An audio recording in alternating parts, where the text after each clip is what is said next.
ఈ కౌశిక్ రెడ్డి ఒక ఆంబోతు లెక్క వ్యవహరించి ఎప్పుడు కూడా ఏదో ఒక స్టంట్ చేసి మీడియా లెటర్ రావాలనే ఆలోచనతోటి ఏ రకంగా వ్యవహరించాలి, ప్రభుత్వ కార్యక్రమాల్లో ఏ రకంగా మాట్లాడాలి కూడా ఒక అవగాహన లేకుండా నువ్వు ఏదైతే ఈరోజు జగిత్యాల శాసనసభ్యుల గురించి ఏ పార్టీ అని మాట్లాడుతున్నారో, నువ్వు పుట్టిందేడా, నువ్వు ఏ పార్టీకి వెళ్ళిపోయినావు, ఏ పార్టీలో చేరినావు అంత మర్చిపోయిన వారా చరిత్ర. ఇవాళ ఏదో మాట్లాడి ఏది పడితే నోటికి వచ్చినట్టు ఆంబోతు లేక మాట్లాడుతున్నావు. కనీస అవగాహన లేకుండా, ఆలోచన లేకుండా దళితులని కాంగ్రెస్ పార్టీ మోసం చేసింది అంటున్నావు. అసలు దళితులని మోసం చేసింది బీఆర్ఎస్ పార్టీ. దళితుని ముఖ్యమంత్రి చేస్తా అని చెప్పి, దళితులకి 3 ఎకరాల భూమి ఇస్తా అని చెప్పి దళితులను ఆగం చేసి ఎస్సీ కార్పొరేషన్ ఫండ్స్ ఇవ్వకుండా పూర్తి స్థాయిలో దళితుల్ని మోసం చేసిన ఒక పార్టీ బీఆర్ఎస్ పార్టీ. బీఆర్ఎస్ కే ఘనత దక్కుతుంది.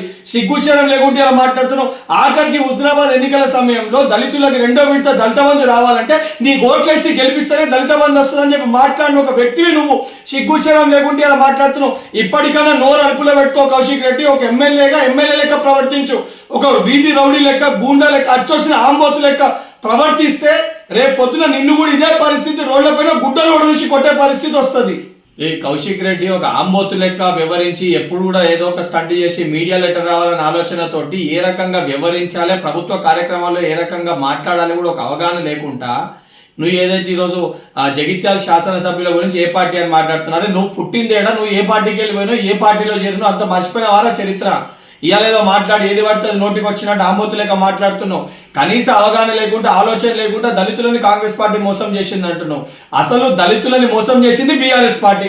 దళితుని ముఖ్యమంత్రి చేస్తా అని చెప్పి, దళితులకి 3 ఎకరాల భూమి ఇస్తా అని చెప్పి దళితులను ఆగం చేసి ఎస్సీ కార్పొరేషన్ ఫండ్స్ ఇవ్వకుండా పూర్తి స్థాయిలో దళితుల్ని మోసం చేసిన ఒక పార్టీ బీఆర్ఎస్ పార్టీ. బీఆర్ఎస్ కే ఘనత దక్కుతుంది.